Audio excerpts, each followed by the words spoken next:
दुनिया भर की नजरें इस वक्त अमेरिका और ईरान के दरमियान होने वाली एक गैर मामूली सफारती पेशरफ्त पर मरकूज हैं। दो ऐसे ममालिक जो गुज़श्ता 4 दहाइयों से एक दूसरे के सख्त मुखालिफ समझे जाते हैं, अब एक ऐसे मुआहदे के करीब पहुंच चुके हैं जिसे बाज माहिरीन मशरिक़ वुस्ता की तारीख का अहम तरीन सफारती ब्रेक थ्रू करार दे रहे हैं। नाज़रीन, हैरत कुन बात यह है कि जिस मुआहदे पर बाज़ाब्ता दस्तखत स्विट्जरलैंड में होने थे, उस पर अमरीकी सदर और ईरानी सदर पहले ही इलेक्ट्रॉनिक दस्तखत कर चुके हैं। इस पेशरफ्त ने दुनिया भर में एक सवालात खड़े कर दिए कि आखिर पसे पर्दा क्या चल रहा है और दोनों ममालिक अचानक इस मकाम तक कैसे पहुंचे हैं। आइए जानते हैं कि इस 14 नुकाती मफाहमती याददाश्त की मुकम्मल तफसीलात क्या हैं। सबसे पहले मुआहदे में लबनान समेत तमाम महाजों पर फौरी और मुस्तकिल जंगबंदी की बात की गई है। इसका मतलब ये है कि खित्ते में जारी फौजी कशीदगी को कम करने और तनाज़ात के खात्मे की कोशिशें की जाएंगी। अगर ये नुक्ता कामयाबी से नाफिज हो जाता है तो मशरिक़ वुस्ता में अमन की नई उम्मीद पैदा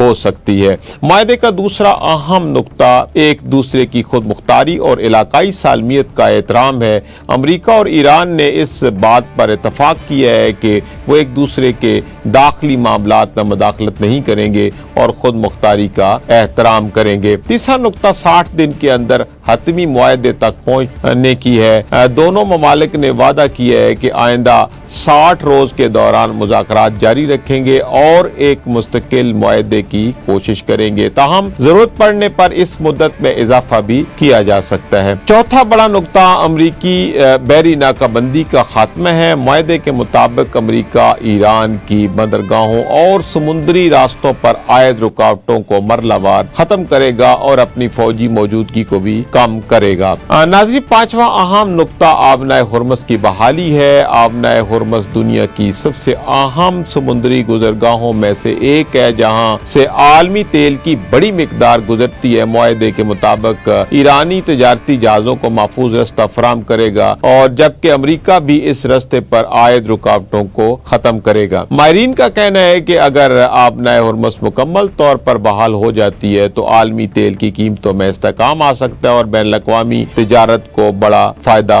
पहुंच सकता है। मुआहदे का छठा नुक्ता ईरान की तामीर नौ और माशी बहाली से मुतल्लिक है। अमरीका और इससे के इलाकाई शराकतदार ईरान के लिए कम अज कम $300 अरब मालियत के इक्तसादी और तामीर नौ प्रोग्राम पर काम करेंगे। ये रकम ईरान के बुनियादी ढांचे, सनत और मईशत की बहाली में इस्तेमाल की जा सकती है।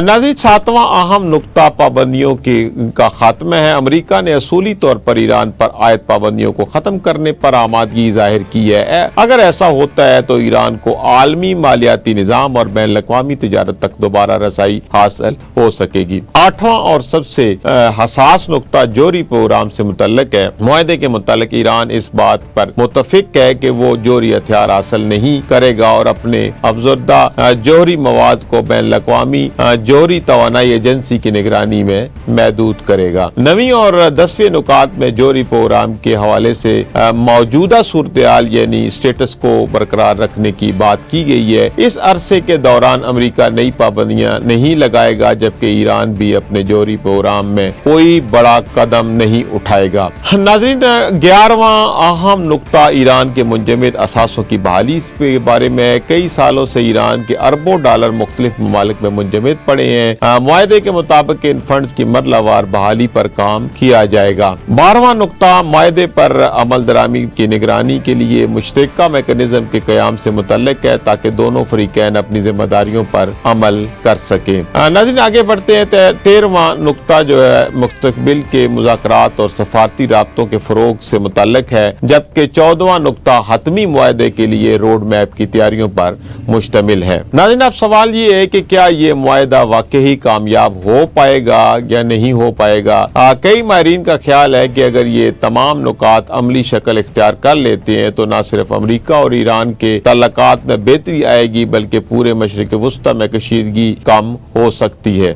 دوسری جانب بعض تجزیہ کاروں کا کہنا ہے کہ اصل امتحان معاہدے پر دستخط نہیں بلکہ اس پر عمل درآمد ہے۔ ماضی میں بھی ایسے کئی معاہدے ہوئے جن کے بعد اختلافات کا شکار ہو گئے، اور اس صورتحال میں پاکستان اور قطر کا کردار بھی خاصی توجہ کا حامل ہے۔ سفارتی ذرائع کے مطابق دونوں ممالک نے امریکہ اور ایران کے درمیان رابطوں کو ممکن بنانے میں اہم کردار ادا کیا ہے۔ اگر یہ معاہدہ کامیاب ہوتا ہے تو عالمی سیاست، عالمی معیشت، تیل کی منڈی اور مشرق وسطی کے مستقبل پر اس کے گہرے اثرات مرتب ہو سکتے ہیں۔ آپ کیا سمجھتے ہیں کہ کیا امریکہ اور ایران کے درمیان یہ معاہدہ خطے میں مستقل امن کی بنیاد بن سکتا ہے یا صرف ایک عارضی سفارتی پیش رفت؟ اپنی رائے کمنٹس میں ضرور دیجیے گا۔ ویڈیو پسند آئے تو لائک اور شیئر کر دیں اور ہمارے چینل کو سبسکرائب کرنا مت بھولیے۔